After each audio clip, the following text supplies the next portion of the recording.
From those times came to us a story, the author of it is not known to us, entitled, The Complaint of a Servant Person. The gentleman of the old warehouse comes to the king. He is dressed in simple homespun clothing, followed by a large suite of his service people, that is, his vassals. The king is dissatisfied with the simple clothes of a gentleman and tells him to dress up better. A few days later, the gentleman, dressed up magnificently, again appears to the king. But this time he is without a retinue.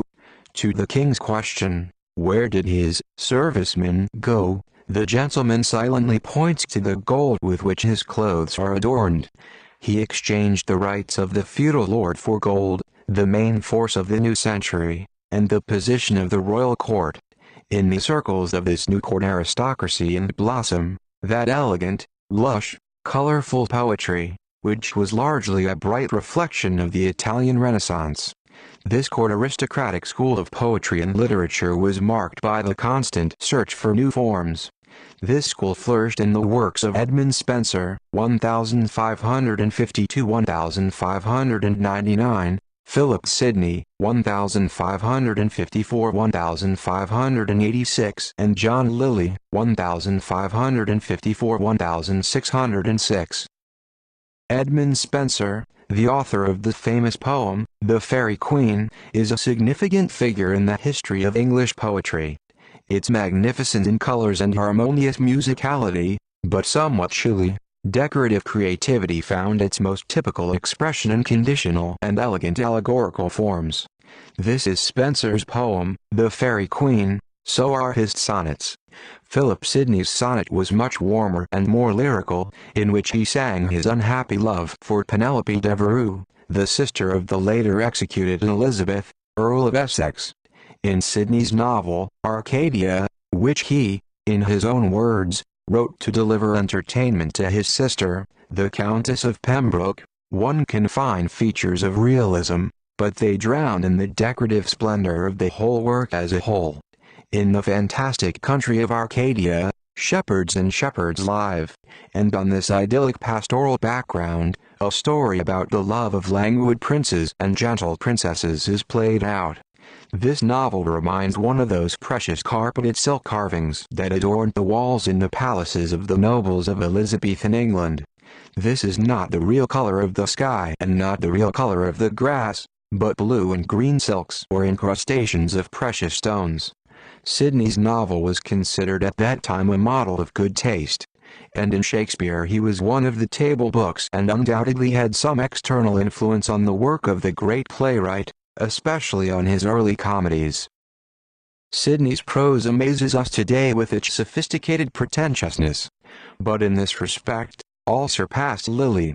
Although in his novel, Euphues or Euphos, as in his plays, you can find numerous features of realism and the desire for psychological analysis, yet Lyly was mainly known to the offspring as the author of fanciful, ornate prose. From the title of his novel the word euphuism has gone. I would prefer, writes Lyly in the preface, that the volume of my Euphues should lie closed in the casket of the noble lady, then open on the scientist's desk. Read it, madam, at a time when you want to play with your dogs. However, I do not want to deprive the races of pleasure of this game. Keep a lap on your lap, and in your hand a novel. When the latter tire you, play with the dog. Of course, in these words there were many prose writers trying to be gallant. Lyly's novel was read not only by ladies with dogs. Suffice it to recall that euphuism had some influence on Shakespeare's style, especially in his early works.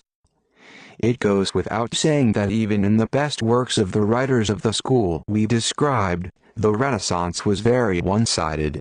Complete manifestation of the Renaissance in England found only at the end of the XVI century, when in London appeared publicly available theaters. In these theaters the entrance to the audience from the people was widely opened. This folk element poured into the theaters enriched art with living flesh and blood. In direct connection with the public theaters, that full-blooded, powerful realistic drama, the greatest representative of which was Shakespeare, grew up. Here, with the greatest completeness, the epoch expressed itself, which threw off the bonds of medieval consciousness. It was, wrote Engels, the greatest progressive revolution, weathered before mankind, the era that needed titans and which gave birth to the titans by the power of thought, passion and character, in versatility and scholarship. The Renaissance created Leonardo da Vinci, Raphael, Michelangelo, Rabelais, Cervantes, Giordano Bruno, Montaigne, Copernicus and many other titans in the field of thought and art. Thomas More and Francis Bacon possessed the power of thought and multilateral learning.